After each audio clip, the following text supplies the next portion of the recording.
퀴즈 하나 내겠습니다. 속으로 대답해 보세요. 예수께서 사용하신 언어가 뭘까요? 예수께서는 유대 어머니와 아버지 사이에서 태어나셨어요. 유대인들은 히브리어를 사용합니다. 근데 예수님 당시에는 히브리어가 이미 사어가 됐습니다. 제사장이나 서기관 등 특별 계층에 있던 사람들이 구약 성경을 연구할 때에만 히브리어를 쓰지 보통 사람들은 히브리어를 사용하지 않았습니다. 대신 아람어를 썼습니다. 그 당시 그 팔레스타인 지역 그 근처 전체가 다 아람 문화권이라서 아람이요, 아랍이 아니라 아람어를 수백 년 동안 사용하고 있었습니다. 예수께서도 당연히 아람어를 쓰셨어요. 신약 성경은 아람어로 기록되지 않고 그리스어로 기록됐습니다. 거기에 예수님이 쓰시던 아람어가 아주 단편적으로 그 흔적만 남기고 있습니다. 우리가 신약 성경을 잘 이해하려면 아마 그리스어를 조금 아는 게 필요하겠죠. 노자의 그 도에 대한 가르침인 도덕경을 잘 이해하려면 장자도 마찬가지인데 한자를 좀 알아야 되는 것처럼 말입니다. 오늘 설교 본문에는 알아듣기 힘든 단어가 하나 나와요. 보혜사라고 말이죠. 이거 보통 우리가 쓰지 않는 단어입니다. 한국말인데도 무슨 말이지? 잘 와닿지가 않습니다. 이 보혜사는 그리스어 파라클레토스의 한자 번역이에요. 개역 성경, 옛날 성경이요. 그걸 처음 번역할 때 한자 성경에서 영향을 많이 받았거든요. 그 도움을 많이 받았어요. 그때 보혜사라는 한자 단어를 그대로 사용한 뒤로 몇 번 번역이 바뀌었는데 계속해서 이 보혜사를 사용한 것 같습니다. 좀 적당한 우리말로 바꿔 써야 되는데 용기가 없어서 그런지 한번 그렇게 정해지니까 바꾸지를 못하네요. 이 파라클레토스를 영어 성경은 카운슬러 혹은 헬퍼, 돕는 사람, 인터세서 등으로 번역했고요. 루터 성경은 트레스터, 퓨어스프레히어 이렇게 번역했습니다. 이를 통괄해서 보면 위로자, 또 돕는 자, 좋은 자 등등의 뜻입니다. 재판에서 피고를 돕는 변호사의 역할도 이 단어의 개념에 포함됩니다. 오늘 설교 본문인 요한복음 16장 7절을 요 보혜사가 들은 구절이에요. 세 번역으로 읽어보겠습니다. 그러나 내가 진실을 말하는데, 진리예요. 알레테이아, 진리를 말하는데 내가 떠나는 것이 너희에게 유익하다. 내가 떠나가지 않으면 보혜사가 너희에게 오지 않을 것이다. 그러나 내가 가면 보혜사를 너희에게 보내주겠다.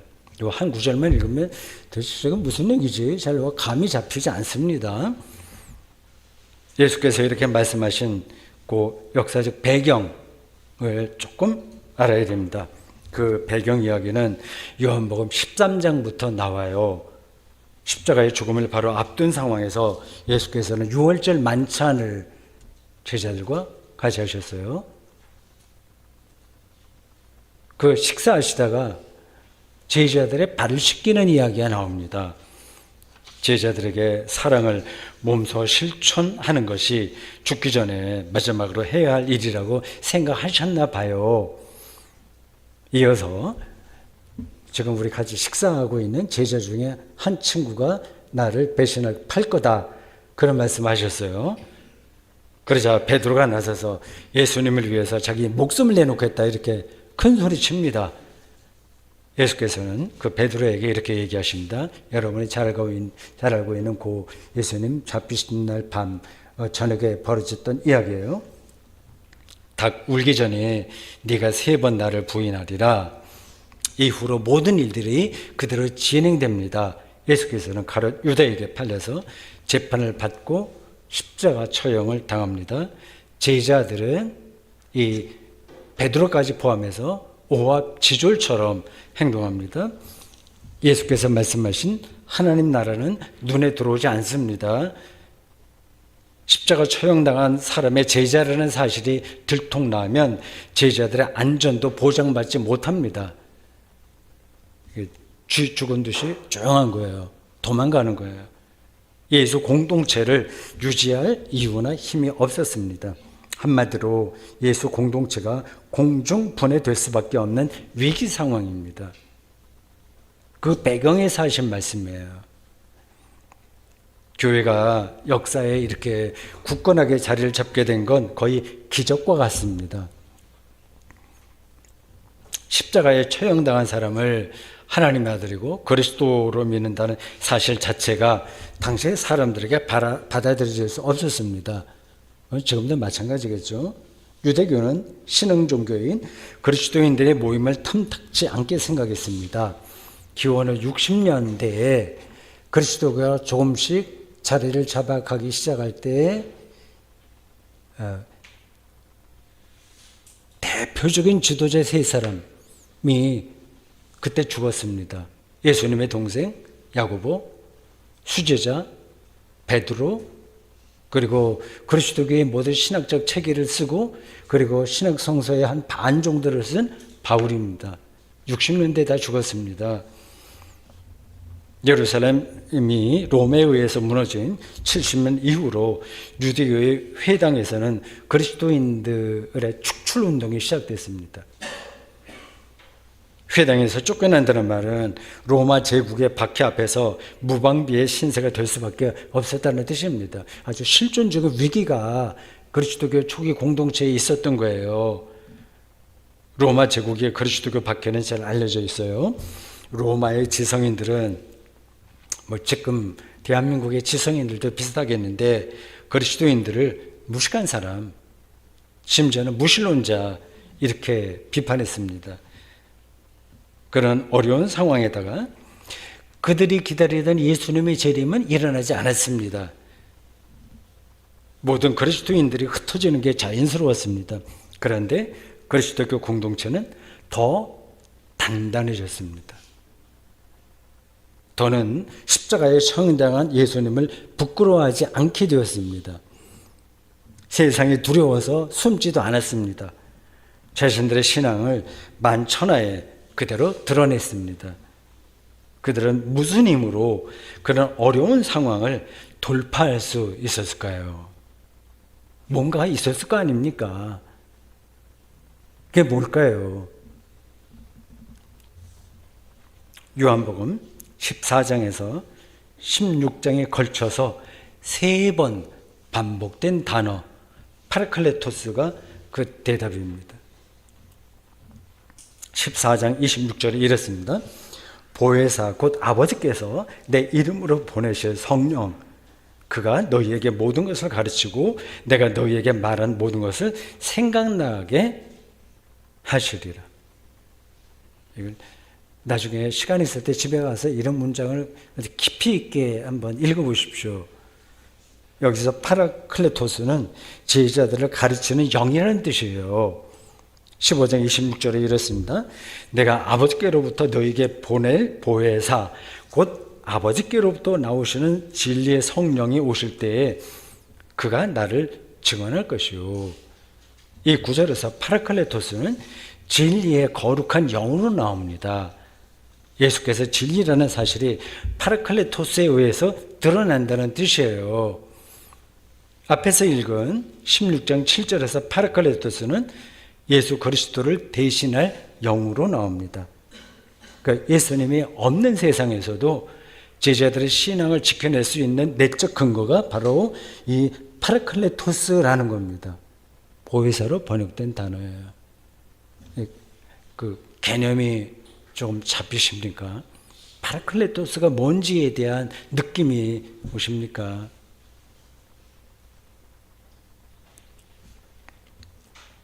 (8절) 이하에서 이 파라클레토스의 역할이 3가지로 나와요. 좀 더 구체적이죠. 그 3가지는 초기 그리스도교가 세상과 어떤 관계를 맺을 것인지에 대한 규정입니다. 그 세상은 당시 그리스도인들의 실제 삶을 옥죄고 있었습니다. 이 세 가지 관점을 이해하면 그리스도교 신앙의 본질과 거기서 나오는 삶의 능력을 알게 될 겁니다. 저도 기대가 돼요. 이 세 가지가 뭔가를 물론 제가 설교 준비하면서 다 생각한 거지만 또 여러분들에게 설명하면서 그 능력에 제가 더 깊이 들어갈 수 있을 것 같아서 기대가 됩니다. 첫째는 죄의 문제예요. 9절이 이렇게 말합니다. 죄에 대하여라 하면 그들이 나를 믿지 아니하며, 좀 엉뚱한 표현 같죠.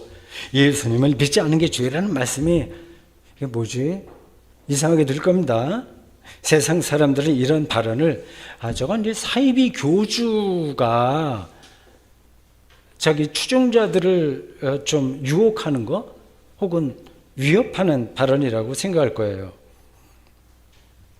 예수님을 믿지 않는 게 죄라는 말은 하나님 나라 바실레아 투데우, 하나님 나라가 가까이 왔다는 사실에 자신의 삶을 쏟아부은 예수님의 실존을 세상에 부정했다는 뜻입니다.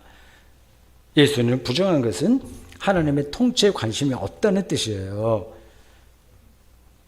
하나님을 믿는다는 유대교도 율법에 떨어져서 하나님의 본래 말씀에는 관심이 없고 종교의식과 인간의 종교 업적에만 몰두했습니다.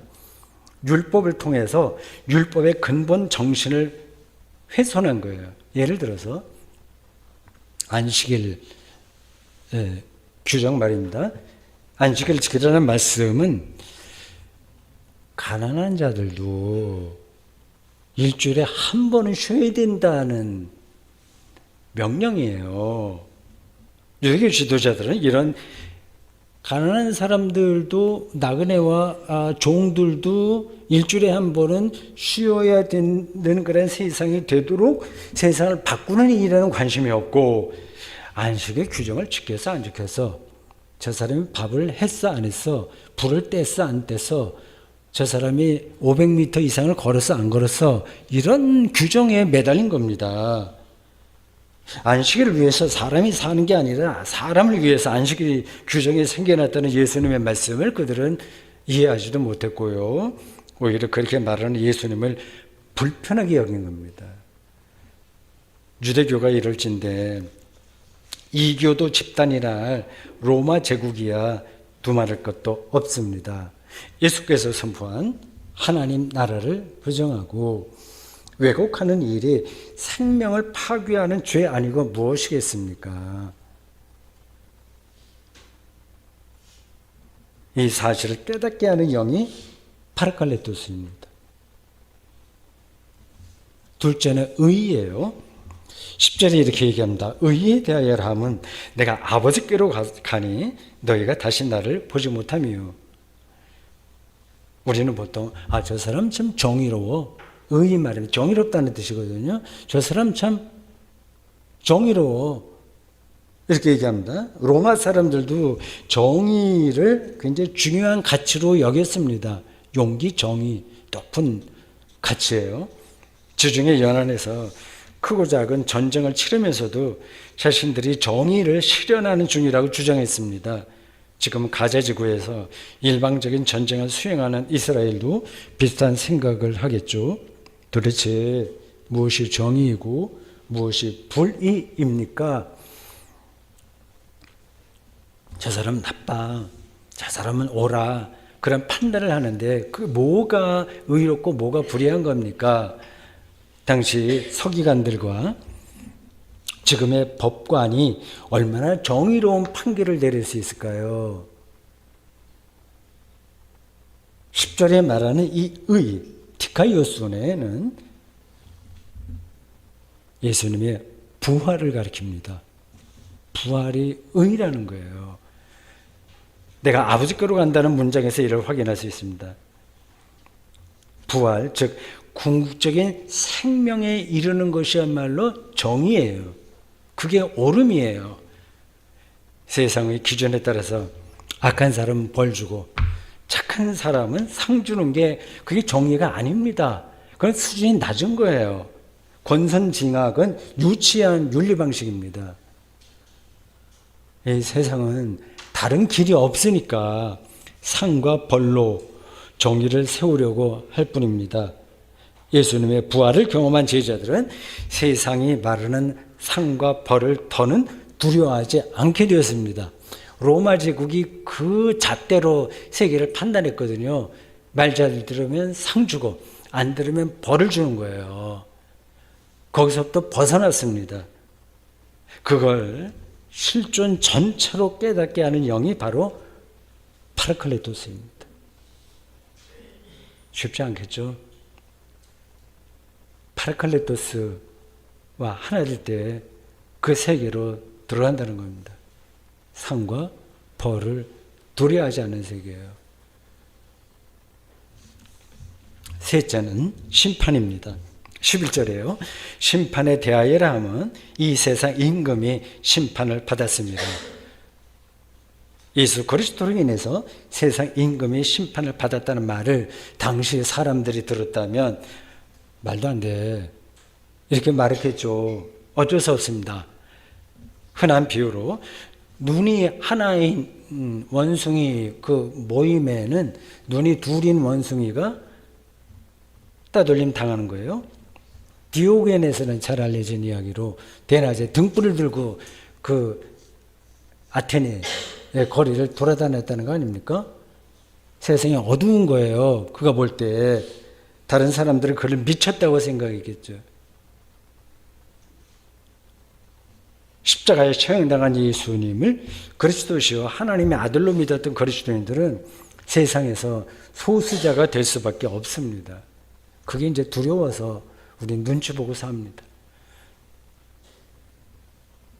세상 임금이 심판을 받았다는 말은 생살 여탈권을 손에 쥐었다고 자부하던 당시 황제들의 공허한 실체가 예수 그리스도를 통해서 드러났다는 뜻이에요. 그게 심판이에요. 공허한 실체가 드러나는 게 심판이에요. 이 로마의 평화, 팍스 로마나 이 이데올로기는 잠시 세상을 지배했으나 얼마 가지 못해서 붕괴했습니다. 더 많은 먹을거리, 더 많은 재미, 더 많은 재산을 약속하는 지금의 자본주의 이데올로기도 로마 이데올로기가 똑같은 거예요. 로마가 약속하는 게 지금 자본주의가 약속하는 거 똑같습니다. 나쁜 게 아니에요. 나쁘게 안 보여요. 그럴듯하게 보여요. 이데올로기도 심판의 운명을 피할 길이 없습니다. 이미 심판의 조짐은 곳곳에서 드러납니다. 잘 사는 나라 사람들은 일전에 어느 글에서 읽은 건데요. 소비와 잡담으로 인생을 사는 중이라고 합니다. 소비의 삶을 거는 거예요. 그리고 잡담에 자기 인생을 거는 겁니다. 우리나라도 얼마나 많이 소비하면서 사는지, SNS를 통해서 얼마나 많은 잡담과 여흥으로 인생을 소비하는지 긴 설명이 필요 없습니다. 재미있다고 생각하겠죠. 소비와 잡담 수준의 삶이 그 조금 지장받으면 못 견뎌야 합니다. 그것을 채워도 공허하니까 더 매달려요. 그게 심판입니다. 로마 시대의 그리스도인들은 로마 제국이 제공하는 그 나름으로 그 약속하고 있는 나름의 풍요로운 삶에 매달리지 않았어요. 예수 그리스도를 통해서 그런 삶이 얼마나 공허한지를 절감했기 때문입니다. 이렇게 절감하도록 돕는 영이 바로 파라클레토스라고, 즉 진리의 영이고 위로의 영이고 평화의 영이며 생명의 영인 성령이라고 요한이 말한 겁니다. 틀린 말 아니죠? 종교적으로 뭐 이렇게 열광주에 빠진 이상한 사람의 말 아니죠? 세계를 정확하게 보는 발언 아닙니까? 파라클레토스의 경험이 있는 교우들도 있고 없는 교우들도 있을 겁니다. 조금 노골적으로 좀 여러분들의 이해를 돕기 위해서 말씀드려요. 우리가 사는 세상은 돈이 신으로 행사합니다. 우상이에요. 눈만 뜨면 돈 이야기입니다. 세계에서 제일 큰 부자가 뭐 몇백십조 원 재산이 있더라 라느니 연봉이 3억이다 4억이다 하는 그런 말도 종종 들어요. 서울 같은 데는 아파트 매매 차익으로 뭐 3년 안에 5년 안에 뭐 3억을 벌었다 뭐 몇 억을 벌었다 그런 말도 합니다. 믿기가 좀 힘들긴 하지만 그리스도인들도 모였다 하면 그런 얘기를 한다고 합니다. 이런 상황에서 돈 걱정 안 하고 살기는 현실적으로 좀 힘들긴 하죠. 그러나 어떤 그리스도인은 그런 데서 빠져나와 주기도에 나오는 일용할 양식만으로 행복한 삶이 보장된다는 사실을 실존적으로 깨달음으로써 예상하지 못한 평화를 얻습니다. 요한복음이 말하는 파라클레토스 경험입니다.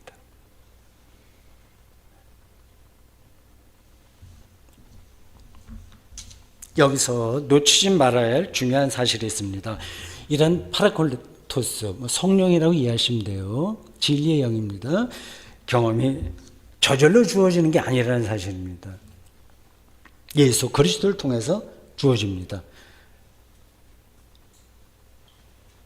13절부터 15절까지의 내용을 오늘 본문에서 나오는 요약하면 이렇습니다. 진리의 영인 성령은 스스로 말하지 않고 오직 들은 것을 말하고요. 성령도 어디에 의존적이라는 거예요. 예수의 영광을 나타낼 것이며 예수의 말씀과 능력으로 제자들을 깨닫게 한다고 말입니다. 세상의 소용돌이 앞에서 제자답게 살게 하는 파라클레토스 성령은 예수 그리스도에게 의존적이라는 뜻이에요. 즉 예수 그리스도에게 가까이 갈 때 그 영을 경험한다고 말입니다. 이 문제는 교회 역사에서 교리 논쟁으로 첨예하게 충돌했던 주제입니다. 소위 말해서 필리오게예요. 이 필리오게는 그리고 아들로부터 뭐 이런 뜻입니다.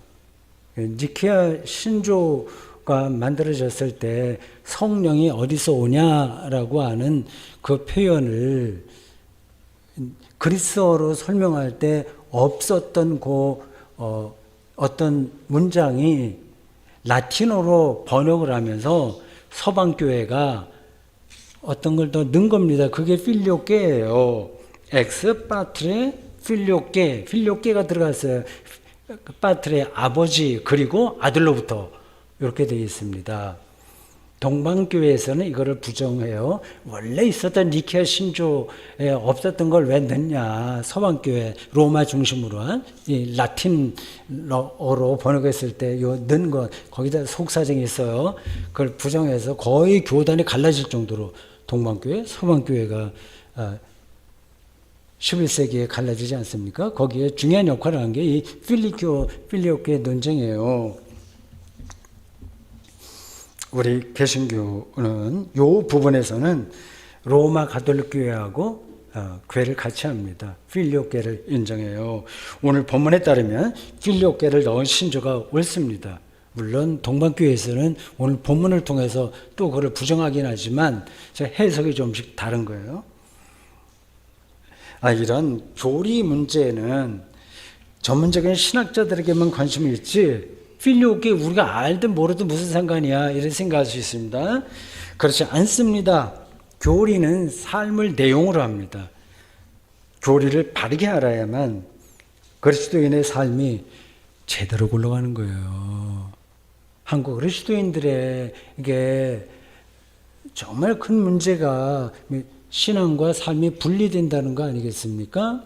그거는 그리스도교를 바르게 이해하지 못했다는 데 있는 거예요. 그리스도교를 바르게 이해하려면 그 교리를 알아야죠. 그건 신학의 문제예요. 요 필리오교의 관계에 대해서 이게 왜 우리의 삶의 내용과 연관되는지는 다음과 같습니다. 성령이 하나님의 아들 예수 그리스도에게서 왔다는 말은 필리오교의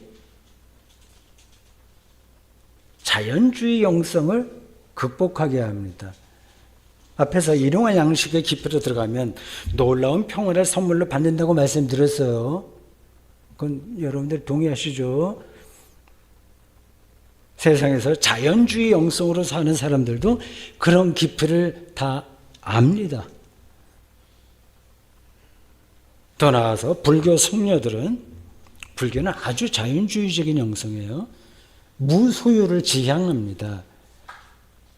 인간과 자연과 거기서 일어나는 이치를 깨닫는다면 소유와 소비와 잡담에 떨어지지 않을 겁니다. 그렇게 사는 사람들이 많아요.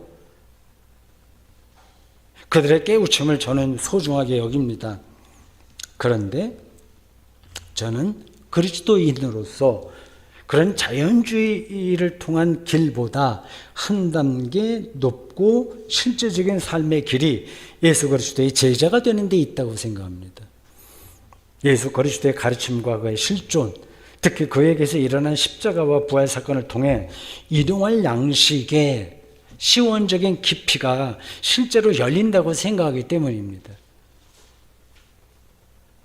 예를 더 노골적인 방식으로 말씀드린다면 저는 불교 성녀나 자연주의 영성가들처럼 죽음의 신비를 관조하면서 도사처럼 그 죽는 순간을 통과하는 게 아니라 십자가에 처형당했으나 사흘 만에 다시 살아나신 예수 그리스도와 동행하는 방식으로 죽는 순간을 통과하고 싶습니다. 저는 죽는 순간에도 예수께서 실존했던 그 예수께서 저와 함께 하신다, 임마누엘라고 믿기에 일용할 양식만으로 현재의 삶을 두려워하지 않습니다. 여러분도 아마 저와 같은 길을 가고 있을 겁니다. 오늘은 3년 주기로 돌아가는 세계 교회력 나해 성령 강림절이에요. 교회가 지난 2000년 동안 성령 강림절을 지키는 이유는 교회가 바로 성령의 피조물로서, 성령 개념에 조금 가까이 오셨나요? 그 성령 공동체이기 때문입니다. 교회력에 따른 오늘 성서일과 둘째 말씀은 로마서 8장 22절에서 27절입니다. 바울은 거기서 그리스도인을 가리켜서 성령의 처음 익은 열매를 받은 사람들이라고 했어요.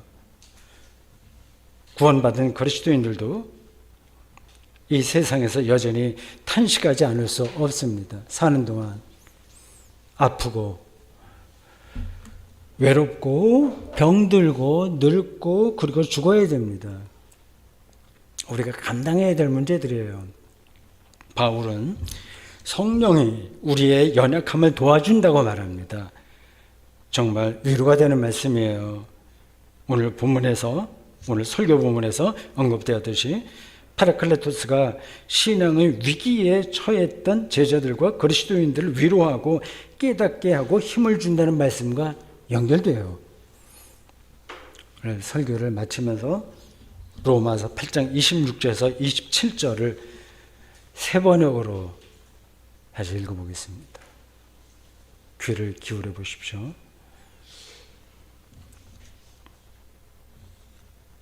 이와 같이 성령께서도 우리의 약함을 도와주십니다. 우리는 어떻게 기도해야 할지도 알지 못하지만 성령께서 친히 이루다 말할 수 없는 탄식으로 우리를 대신하여 간구하여 주십니다. 사람의 마음을 꿰뚫어 보시는 하나님께서는 성령의 생각이 어떠한지를 아십니다. 성령께서 하나님의 뜻을 따라 성도를 대신하여 간구하시기 때문입니다. 아멘.